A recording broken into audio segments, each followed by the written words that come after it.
esse barulho desde o começo?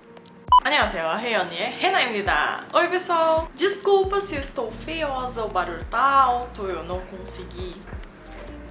Mas é que eu estava com muita pressa porque, mais uma vez, eu estou gravando um vídeo, no caso este, pela terceira vez. Bom, o assunto hoje é uma coisa que eu deveria ter tratado, ou melhor, voltado a tratar faz um bom tempo, mas que eu não estava, mas eu estou muito feliz de voltar a falar sobre isso no meu canal, que são as aulas de coreano.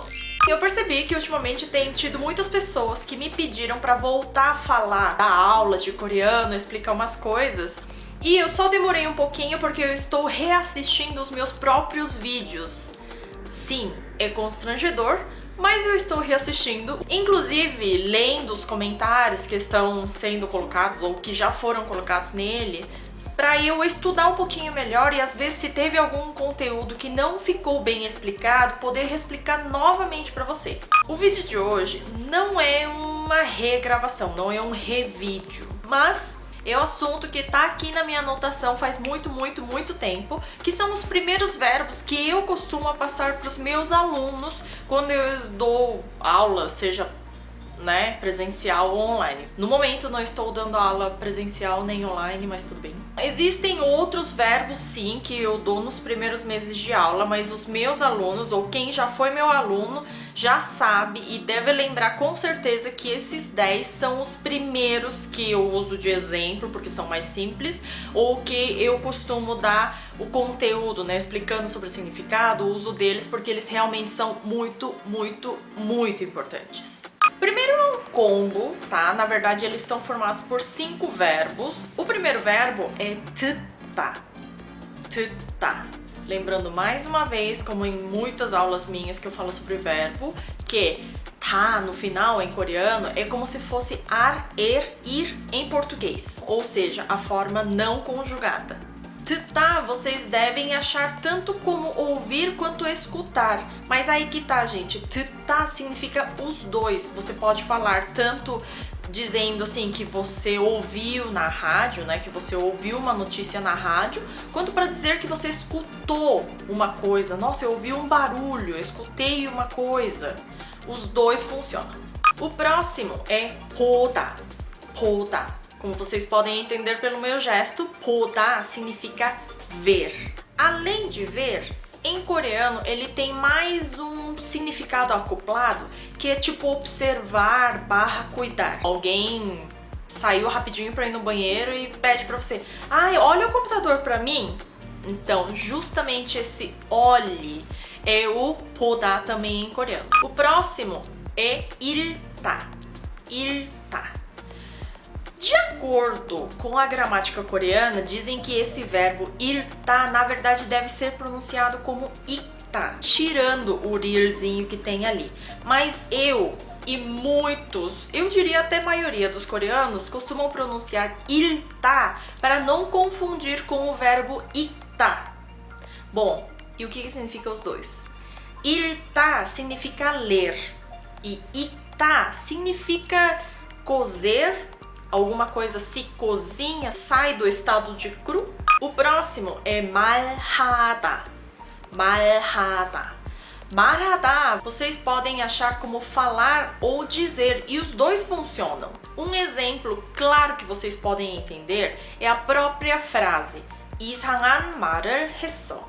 Isso aqui significa, ou melhor, pode significar ele falou alguma coisa estranha, tipo no sentido de, nossa, ele falou num idioma, numa linguagem totalmente diferente que eu nunca ouvi, parecia etenês, sei lá. Ou quando você fala assim, nossa, mas eu ouvi uma coisa muito estranha da Juliana. Por exemplo, eu ouvi uma coisa inacreditável da Juliana, também pode ser entendido como 이상한 말.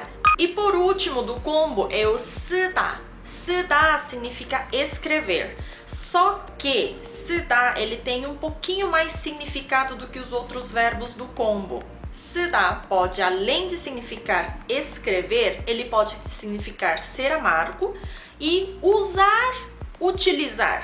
Além desses 3 significados que são muito utilizados, dependendo do objeto que você for utilizar com ele, ele pode ter inclusive outros significados. Por exemplo, se for guarda-chuva ou algum boné, alguma coisa assim que a gente coloca acima da nossa cabeça, pode significar cobrir. Próximo é cada. Cada significa ir. É engraçado que esse verbo cada também tem uma utilização meio exceção, muito parecida com o português. Sabe quando a gente fala que a pessoa foi para o melhor, para dizer que a pessoa morreu? Então, a gente usa a mesma expressão em coreano. 재밌게 살다 갔어.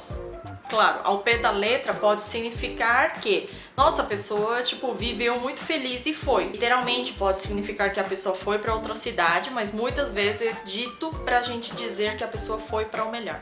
Assim como o verbo 쓰다, 가다 também, dependendo do objeto que você for utilizar junto com o verbo, ele pode ter outros significados. Quando a gente coloca a palavra 손, que significa mão, e a gente falar 손이 가다, quer dizer que ele exige muito esforço, ou que ele cansa. Então, se a gente quiser falar assim, nossa, você é uma pessoa que, meu Deus, eu tenho que fazer tudo por você, daí a gente fala 손이 가다. E ao contrário dele, oda. Oda significa vir, mas além de vir, a gente pode utilizar ele para sentidos mais de clima.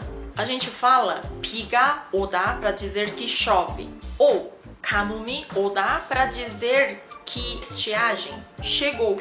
Próximo é 먹다. 먹다 é o verbo comer. Claro, ele realmente só significa isso, tá bom? Mas é um verbo que eu uso muito. Eu acho que eu e muitos professores de coreano é um dos primeiros verbos que a gente usa e ensina, porque é um verbo que não tem exceção, né? Diferentemente de alguns que eu já mencionei hoje. Então, a gente usa muito isso nas primeiras aulas. O próximo é 만들다. 만들다, vocês podem achar muito fácil nos dicionários online da vida que ele significa fazer.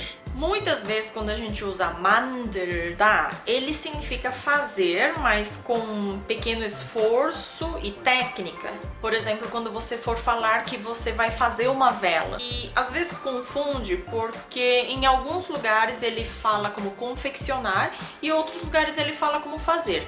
Eu, pessoalmente, prefiro fazer porque eu acho que ele consegue englobar um pouquinho mais o significado dela. Até diria, às vezes, produzir, porque pode ser utilizado também para coisas assim, que são feitas, né, grandiosamente, numa larga escala. A gente pode utilizar, inclusive, para dizer que produziu ou fez uma legislação. 헌법을 만들다. Quando vocês procurarem o verbo 되다, vocês devem perceber que ele é achado facilmente nos dicionários online como se tornar. Só que acontece que ele não tem apenas esse significado. Quando você usa 되다 como se tornar, você pode falar 선생님이 되다, 유튜버가 되다. Além desse significado, você também pode utilizar ela para dizer que chegou a algum estado ou a algum tempo. Por exemplo, quando você fala 약속 시간이 되다 ou até 12시가 되다, quer dizer que, já chegou esse tempo. Nossa, chegou minha hora de compromisso. Ou chegou ao meio-dia. Também, 되다 pode significar estar tudo bem, ficar tudo bem. Ou melhor, eu gosto de acrescentar normalmente nessa explicação que é de permissão, entende? É um tudo bem de, não, tudo bem, eu deixo. Quando você fala, você pode comer bastante. 많이 먹어도 돼. Esse 돼 é de 되다. Um asterisco aqui nesse último verbo, que ele não é tão utilizado, né, mas os coreanos costumam utilizar, é quando ele significa que tem pouco líquido. Normalmente a gente usa para dizer que quando a gente faz arroz, porque quando você faz arroz coreano não tem como você adicionar água depois, você tem que fazer com aquela água desde o início e ponto final. Então, às vezes, você mediu errado e colocou muita pouca água, você fala que o 밥, né, que o arroz está 되다. Hoje eu falei sobre 10 verbos que eu utilizo, ou melhor, os 10 primeiros verbos que eu utilizo bastante nas minhas aulas, né, quando eu costumava dar aula. E, claro, Tem outros verbos que eu utilizo também para utilizar mais como exemplo ou também pela importância dela, mas como eu achei que se eu falasse todas elas o vídeo ia ficar muito longo, hoje eu trouxe apenas estes 10, tá? Nos próximos vídeos que eu falo sobre aulas de coreano, quem sabe eu fale mais sobre outros verbos também, tá bom? Então é isso, gente, espero que vocês tenham gostado muito do vídeo. Se você gostou, entendeu muito bem a minha explicação, por favor, compartilhem com seus amigos que estão aprendendo coreano também. E qualquer comentário ou qualquer dúvida que vocês tiverem também relacionada a aulas de coreano, por favor, deixe seu comentário aqui, que quem sabe numa próxima aula eu trate sobre a sua dúvida. Beijos, até o próximo vídeo. Annyeong!